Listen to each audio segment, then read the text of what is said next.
നമസ്കാരം. പത്തനംതിട്ട കോന്നിയിൽ മാർക്കറ്റിന് സമീപം മദ്യപാനികളുടെ അഴിഞ്ഞാട്ടം അതിരുവിടുന്നു. സ്ത്രീകളും കുട്ടികളും ഉൾപ്പെടെ നൂറുകണക്കിന് ആളുകൾ സഞ്ചരിക്കുന്ന പൊതു റോഡിലാണ് പരസ്യമായി ചീത്തവിളിയും കയ്യാങ്കളിയും പതിവാകുന്നത്. കോന്നി മാർക്കറ്റും പരിസര പ്രദേശങ്ങളും ഇപ്പോൾ മദ്യപാനികളുടെ താവളമായി മാറിയിരിക്കുകയാണ്. നേരം ഇരുട്ടുന്നതോടെ ഇവിടെ അവസ്ഥ കൂടുതൽ മോശമാകുന്നു. സാധനങ്ങൾ വാങ്ങാൻ മാർക്കറ്റിലെത്തുന്ന സ്ത്രീകളും കുട്ടികളും ഭയന്നാണ് ഇതിലൂടെ കടന്നുപോകുന്നത്. ചിലർക്ക് മദ്യമുള്ളിൽ ചെന്നാൽ പിന്നെ വഴക്കുണ്ടാക്കാതെ പറ്റില്ല എന്ന അവസ്ഥയാണ്.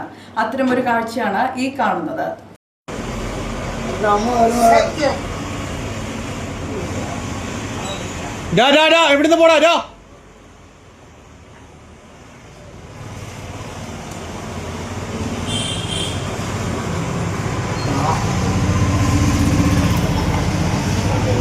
പൊതുജനങ്ങൾക്ക് വഴി നടക്കാൻ പോലും പറ്റാത്ത രീതിയിലാണ് ഇവരുടെ പെരുമാറ്റം. ചോദ്യം ചെയ്തവരോട് തട്ടിക്കയറാനും ഇവർ മടിക്കാറില്ല.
പോലീസിന്റെ ഭാഗത്തുനിന്ന് ശക്തമായ പെട്രോളിംഗും നടപടി ഉണ്ടാകാത്തതാണ് ഇവരുടെ അഴിഞ്ഞാട്ടം കൂടാൻ കാരണമെന്നാണ് നാട്ടുകാർ കുറ്റപ്പെടുത്തുന്നത്.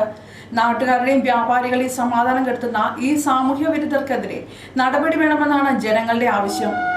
നാട്ടുകാരുടെ സുരക്ഷ മുൻനിർത്തി അധികാരികൾ ഈ വിഷയത്തിൽ വേണ്ട നടപടി സ്വീകരിക്കുമെന്ന പ്രതീക്ഷയിലാണ് പ്രദേശവാസികൾ. മറ്റൊരു വാർത്തയുമായി വീണ്ടും കാണാം. കൂടുതൽ വാർത്തകൾ അറിയാൻ പേജ് ഫോളോ ചെയ്യുക.